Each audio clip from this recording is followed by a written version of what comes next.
Assalamualaikum warahmatullahi wabarakatuh. Halo semuanya, jumpa lagi dengan saya Chow Sing Sing, kurator dari podcast Horror Night Story. Halo, apa kabar semuanya? Semoga kalian semua sehat-sehat ya. Dan seperti biasanya ya, pada hari ini saya kembali dan akan melanjutkan cerita yang kemarin tentang tiang kembar ya. Jadi kita sudah sampai di bab ketiga sekarang, yakni Mbah Wira ini akan dibawa ke sebuah pondok pesantren yang ada di dalam sebuah hutan.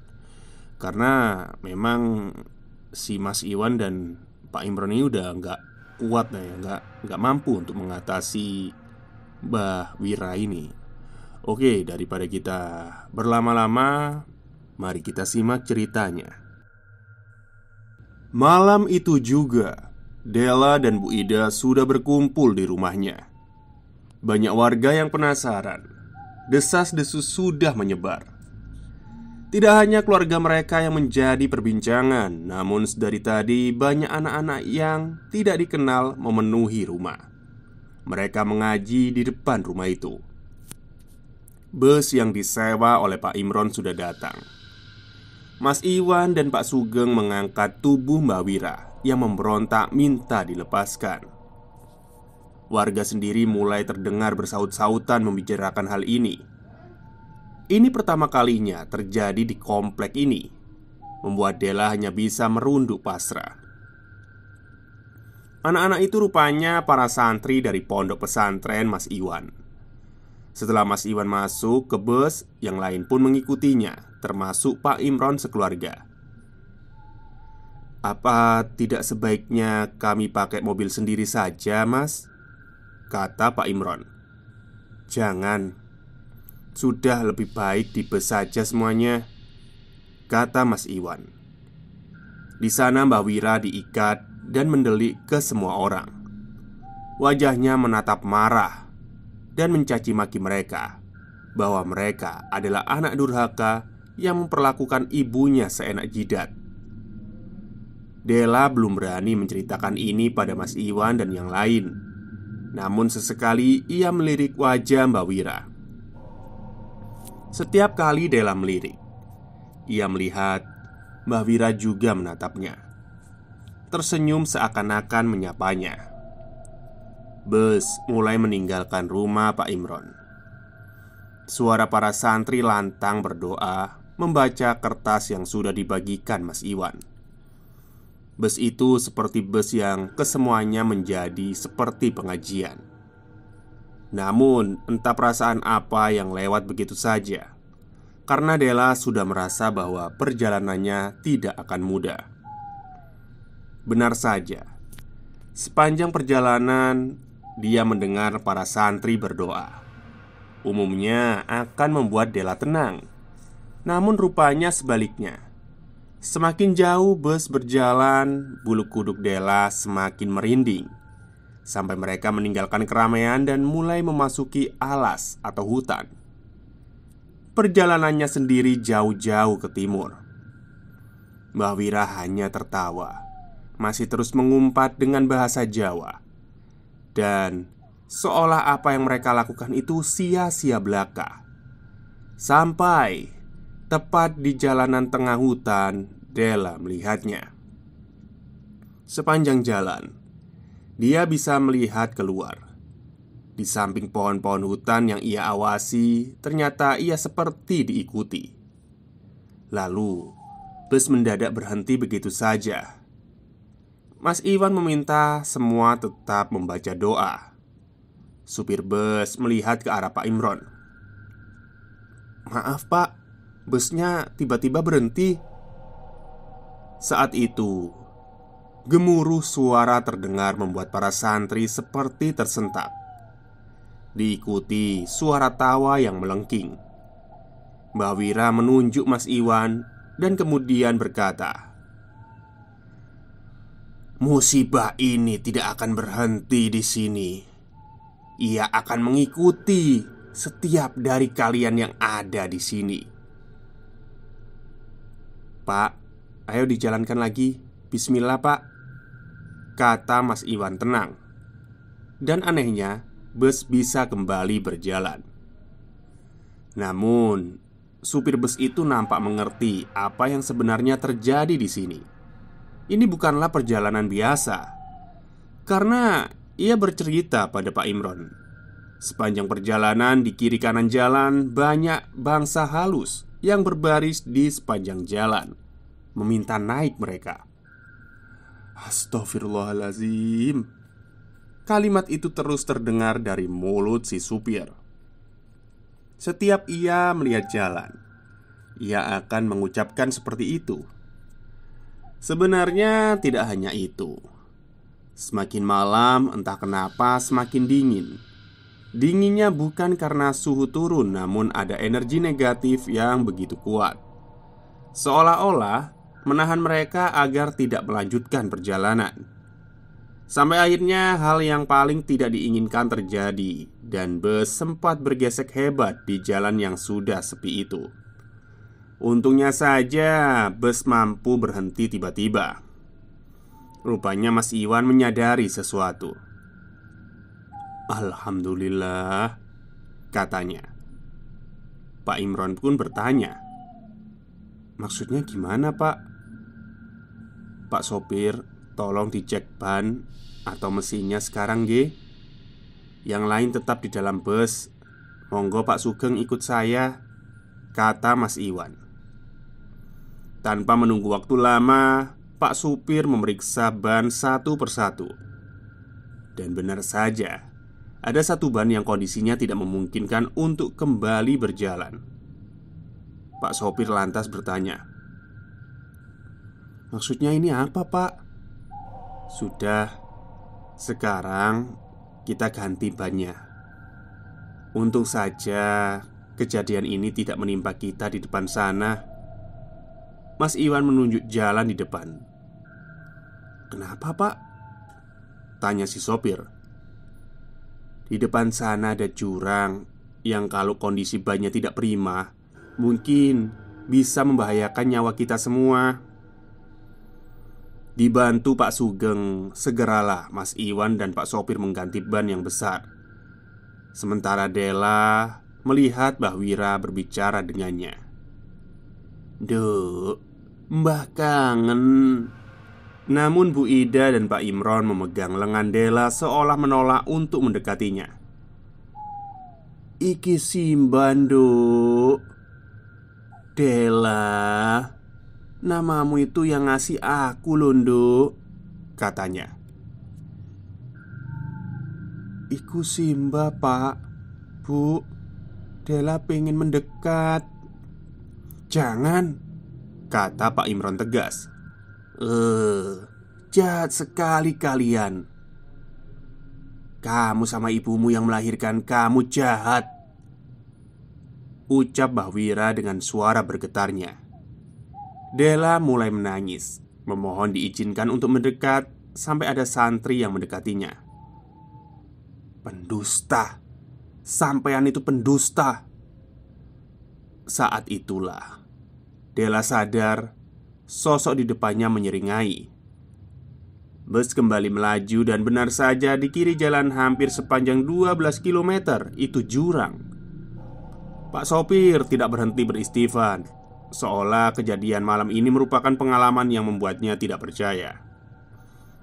Sementara Mbah Wira kembali tertawa-tawa, membuat suasana kian mencekam. Selepas jalan jurang, rupanya mereka masih harus masuk lagi ke jalanan samping kiri kanan hutan. Sampai akhirnya Mas Iwan menyuruh berhenti di sebuah jalanan yang dibabat. Bus pun berhenti. Mas Iwan dan Pak Sugeng mengangkat Mbah Wira, menuntunnya untuk ikut.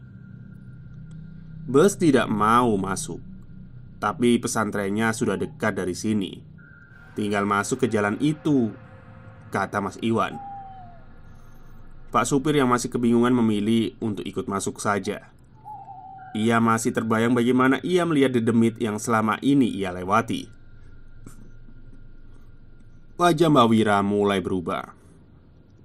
Awalnya di mana ia terlihat pongah, sombong, kini meraung meminta dilepaskan dan mengancam akan mencelakai Mbah Wira semakin jauh bila ia tetap dipaksa ikut.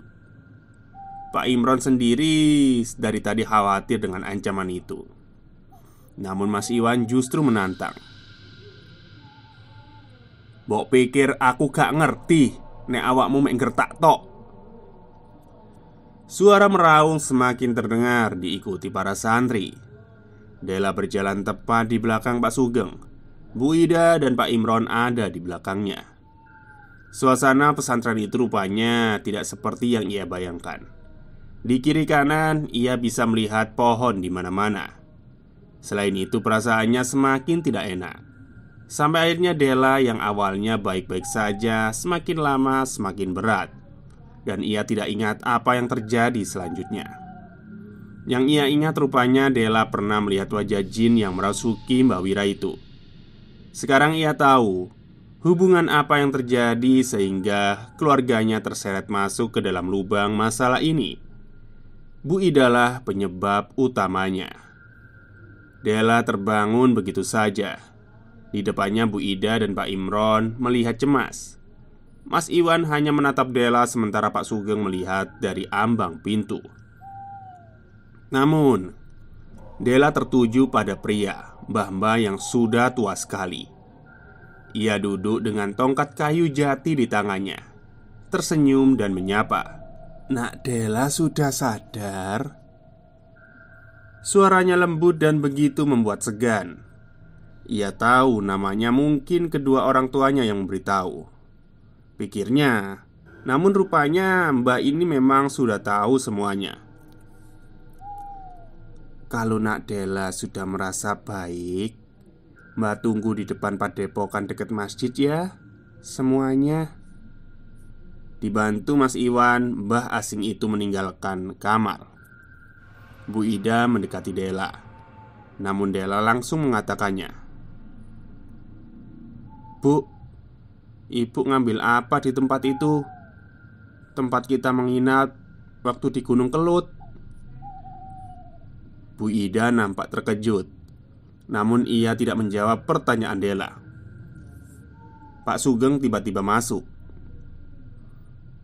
"Apa Dela sudah baikan? Mbak Fatona memanggil kalian loh." Pak Imron, Bu Ida dan Dela segera pergi. Ia masih memandang ibunya. Tatapannya menyelidik. Di padepokan terlihat seperti tempat mengaji kitab kuning. Lantainya terbuat dari kayu jati yang sepuh, sehingga halus, dan di sana ada Mbah Fatona. Mas Iwan sudah menunggu. Di depannya ada kopi hitam dan sebutir telur. Pak Imron seperti sudah tahu apa yang akan dilakukan Mbah Fatona. "Langsung saja nggih. Begini, saya harus ngasih tahu dulu. Bila Mbak Wira, mbah kalian saat ini disembunyikan di tempat yang sangat jauh. Gak bisa pulang, gak bisa dituntun untuk pulang. Jadi sebelumnya saya harus menyampaikan ini. Mohon maaf bila saya gak dapat membantu banyak. Tapi saya akan berusaha sebisa mungkin. Dan semoga Gusti Allah memberi kemudahan." Mendengar itu, tangis pun pecah. Dela dan ibunya berpelukan. Sementara Pak Imron hanya menutup matanya dengan tangan. Padepokan mendadak hening sekali. "Sebelumnya saya hanya mau memastikan dulu," ucap Mbak Fatona. Mbak Fatona menatap Pak Imron, Bu Ida dan Dela bergantian. "Sebelum kejadian ini, apakah di antara kalian bermimpi ketemu dengan wanita yang cantik?" Dela langsung mengatakan, "Enje mbah, itu saya." Nak Dela tahu siapa wanita ini. Dela menggelengkan kepalanya. "Nak Dela," kata Mbak Fatona, "coba mendekat." Ketika Dela mendekat, Mbak Fatona membaca ayat serta memijat tengkuk Dela. Dan betapa terkejutnya, mendadak perutnya Dela ini mual dan memuntahkan sesuatu. "Astagfirullah," ucap semua orang yang melihatnya. Di lantai ada seperti ikan lele, namun bukan lele. Besarnya seukuran ibu jari dan panjangnya sepanjang telapak tangan. "Nopo niku, Mbah?" ucap Mas Iwan yang sama kagetnya. "Sudah kuduga, sebenarnya yang diincar sejak awal itu Dela." Kemudian Mbak Fatona menatap Bu Ida. "Bu Ida, Ibu bisa cerita apa yang diambil dari sebuah kamar di penginapan gunung itu? Mungkin Bu Ida bisa mulai bercerita." Bu Ida menatap Mbak Fatona, ragu. Namun kemudian beliau mengatakan, "Sebuah kalung, Mbak." "Kalungnya milik Ibu?" "Mboten, Mbah," ucap Bu Ida. "Saya ngambil di salah satu kamar, dan entah kenapa saya ingin membawanya pulang." Mbak Fatona lalu beralih ke Pak Imron dan Dela. Beliau mengatakan, "Sudah, jangan ada yang marah. Ini sudah terjadi. Gak ada yang bisa mengulang waktu. Yang sekarang saya ingin tahu, di mana kalung itu?" Itu masalahnya, Mbah," kata Bu Ida. "Saya naruh kalung itu di dalam tas, tapi sesampainya di rumah kalung itu hilang, Mbah. Dan sampai sekarang saya nggak tahu ada di mana." Mbak Fatona mengangguk. "Tidak perlu dicari, karena kalung itu sudah dibuang oleh Mbak Wira.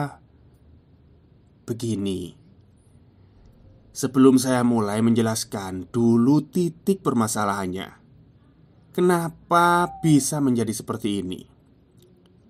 Kalung itu sudah berpindah-pindah tangan dari satu keluarga ke keluarga lain. Ya tujuannya cuma satu, membawa bala bencana bagi mereka yang menyimpannya. Mbak Wira tahu akan hal itu. Karena entah kalian sadar atau tidak, Mbak Wira ini, mbah kalian, itu bukan sembarang orang. Beliau adalah getik anget yang menjadi tiang kembar, dan yang jadi masalahnya adalah jin rip yang merasukinya kebetulan adalah jodohnya. Itu yang membuat semua ini sulit.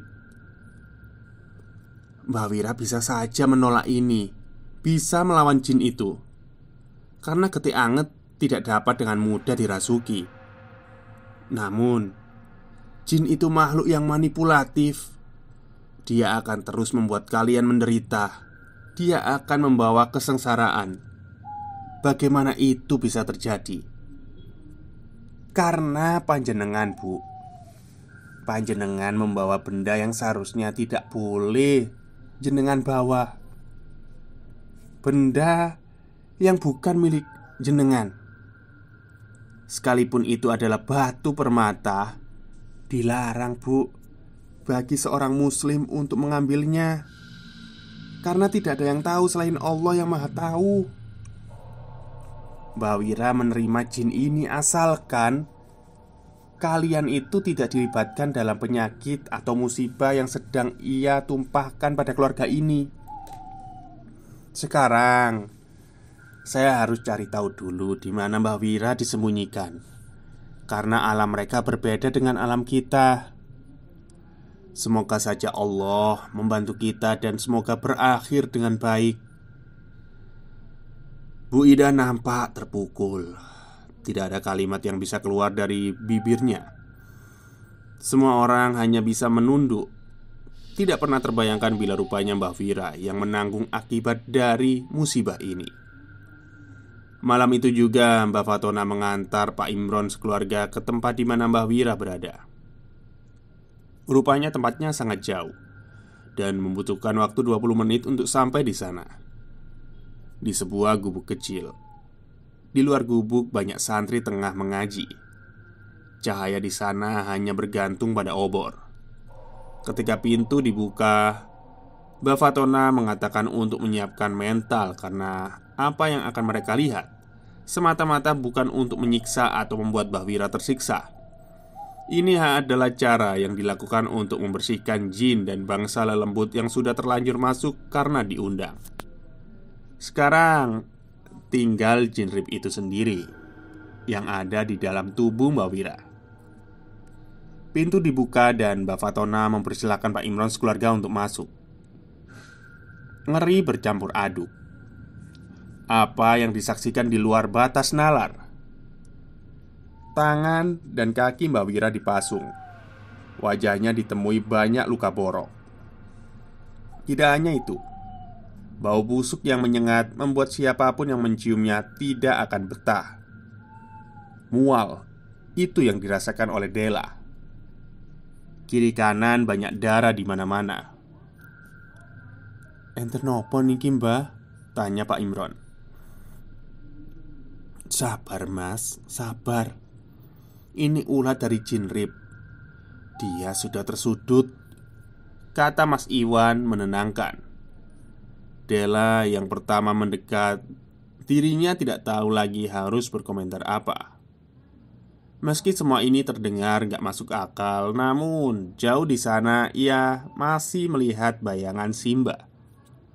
Mungkin beliau sangat tersiksa. Sampai Dela melihatnya dengan jelas. Mata Mbak Wira sepenuhnya hitam legam dan tidak ada putih di matanya. Ia meraung-raung setelah melihat Dela, memohon agar ia dilepaskan dari belenggu ini. Namun Dela tahu itu bukanlah Mbak Wira. Mbak Fatona duduk di sebuah kursi tua. Beliau merangkul tongkatnya, menghadap Mbak Wira dengan tenang sebelum tertidur. Tentu saja, semuanya nampak kaget. Kenapa Mbak Fatona tiba-tiba tertidur? Mas Iwan dan Pak Sugeng menahan Bu Ida dan Pak Imron. Beliau hanya mengatakan, "Di sini saja ya Pak, Bu. Biar ini semua diurus sama Mbak Fatona." Tiba-tiba seperti petir di siang bolong, Mbak Fatona terbangun, berbicara dengan logat atau bahasa Arab. Suaranya melengking seperti wanita. Dela yang menyaksikan itu kaget, setengah merinding. Ucapan Mbak Fatona tertuju pada sosok di hadapannya. Rupanya Mbak Wira bisa menjawab ucapan bahasa Arab itu. Mereka sama-sama ngobrol, namun dari nada suaranya sangat sengit. Mas Iwan menjelaskan Mbak Fatona sudah memaksa jin itu memberitahu di mana Mbak Wira disembunyikan. Namun jin ini jauh lebih keras kepala ya. Karena memang sejak awal jin ini sudah cocok dengan tubuh Mbak Wira. Ya namanya juga jodoh tiang kembar. Rupanya jin itu tetap tidak mau memberitahu. Dan akhirnya Mbak Fatona tertidur lagi. Begitu beliau terbangun, Mbak Fatona berujar pada Pak Imron, "Saya ingin berbicara dengan Anda. Dan hanya Anda saja. Mari ikut saya." Lama Dela tidak melihat Pak Imron dan Mbak Fatona. Sekitar jam 2 dini hari mereka kembali. Namun wajah muram terlihat dari ekspresi garis muka Pak Imron. "Del, Bapak mau ngomong," kata Pak Imron. "Dela sayang sama Mbah kan?" Dela mengangguk. Wajahnya terlihat bingung. "Begini, hari ini akan diadakan sholat mayit untuk Mbah Wira." Tentu saja Dela kaget dan terdiam. "Sholat mayit Pak," kata Dela. "Jadi Mbah udah gak ada Pak?" "Gini Dela," kata Pak Imron mencoba memeluk Dela, "masih ada harapan dengan sholat gaib itu. Kita sudah mengikhlaskan Simba. Dan jika kita sudah ikhlas, jin ini akan ikut lenyap. Tapi rupanya ini bisa memberi jalan ke Simba untuk pulang. Masalahnya Della harus siap menerima konsekuensinya. Mungkin Simba bisa pulang, tapi akal sehatnya ikut lenyap. Tapi itu satu-satunya cara, Della. Bukankah setiap manusia pasti akan mati? Malam itu, persiapan sholat gaib dilaksanakan saat itu juga. Bagai diterpa badai angin, rupanya Jin Rip sudah tahu. Ia berteriak dan alam menentangnya dengan angin yang berhembus kencang. Para santri tentu terkejut. Namun Bafatona tetap tenang, sembari meminta semua santrinya mendekat, termasuk Della yang baru saja berwudu. Sholat dilakukan dengan hikmat, dipimpin Bafatona.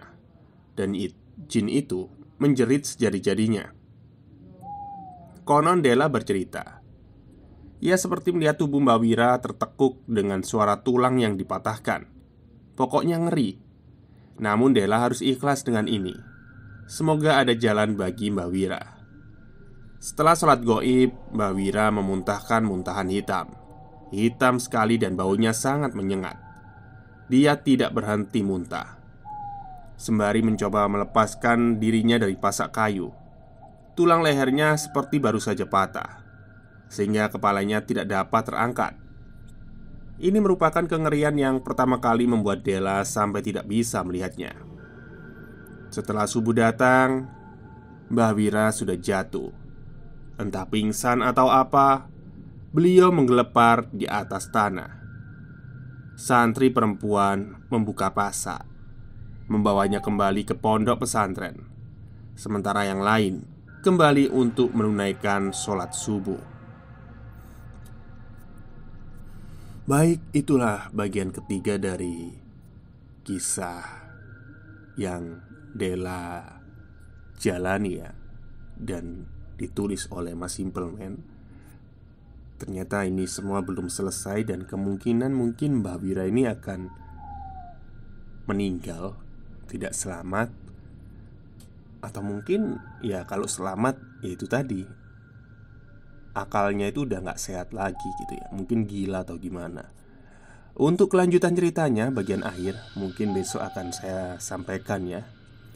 Oke, terima kasih semuanya sudah mendengarkan. Wassalamualaikum warahmatullahi wabarakatuh.